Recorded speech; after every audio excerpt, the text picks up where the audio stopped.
ಮೈ ತುಂಬ ಕೆಲಸ ಮಾಡ್ಕೊಂಡು ಬಂದಿದ್ರು ಕೂಡ ರಾತ್ರಿ ನಿದ್ದೆ ಬರ್ತಾ ಇಲ್ಲ. ಸೊ ಇದಕ್ಕೆ ಏನು ಹೇಳ್ತೀರಿ ಸರ್? ನಿದ್ದೆ ಬರ್ತಾ ಇಲ್ಲ.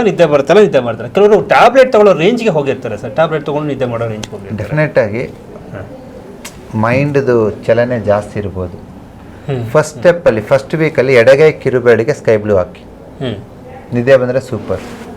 ಬಂದಿಲ್ಲ ಅಂದರೆ ನೆಕ್ಸ್ಟ್ ವೀಕು 2 ಮಿಡಲ್ ಫಿಂಗರು ಉಗುರು ಕೆಳಗಡೆ ಪಿಂಕ್ ಹಾಕಿ ನಿದ್ದೆ ಬರುತ್ತೆ.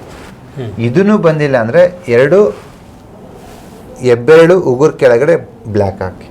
ಓಕೆ, 3 ಒಟ್ಟಿಗೆ ಆಗ್ಬೋದು, ಇಲ್ಲ ಒಂದೊಂದು ಟ್ರೈ ಮಾಡ್ಬೋದು.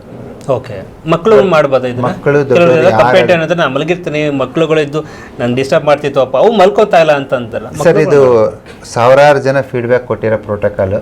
ಪಿಂಕು, ಬ್ಲ್ಯಾಕು, ಸ್ಕೈ ಬ್ಲೂ ಪಕ್ಕ ವರ್ಕ್ ಆಗುತ್ತೆ. ಎಸ್, ಈ ಥರದ್ದು 100 ಪ್ರೋಟೋಕಾಲ್ಸು ಇದೇ ಬಣ್ಣ ಚಿಕಿತ್ಸೆ ಕಲರ್ ಥೆರಪಿನಲ್ಲಿದೆ. ಡಾಕ್ಟರ್ ಬಸವರಾಜ್ ಅವರೇ ಬರೆದಿರುವಂಥ ಅದ್ಭುತವಾದಂಥ ಆರೋಗ್ಯದ ಗ್ರಂಥ. 200ಕ್ಕಿಂತ ಹೆಚ್ಚಿನ ಪ್ರೋಟೋಕಾಲ್ಸು, 200ಕ್ಕಿಂತ ಹೆಚ್ಚಿನ ಕಾಯಿಲೆಗಳಿಗೆ ಪರಿಹಾರ ಈ ಪುಸ್ತಕದಲ್ಲಿದೆ. ಇದೇ ಥರದ ಅನೇಕ ಕಾಯಿಲೆಗಳಿಗೆ ಇದನ್ನು ಈ ಕೆಳಗಡೆ ಇರುವಂಥ ನಂಬರ್ಗೆ ನೀವು ಕಾಲ್ ಮಾಡಿದ್ರೆ ಸೊ ನಿಮ್ಮ ಮನೆಗೆ ತಲುಪಿಸುವಂಥ ಜವಾಬ್ದಾರಿ ಕೂಡ ನಾವು ಮಾಡ್ತಾ ಇದ್ದೀವಿ. ಇದು ರೈಟ್ ನ್ಯೂಸ್.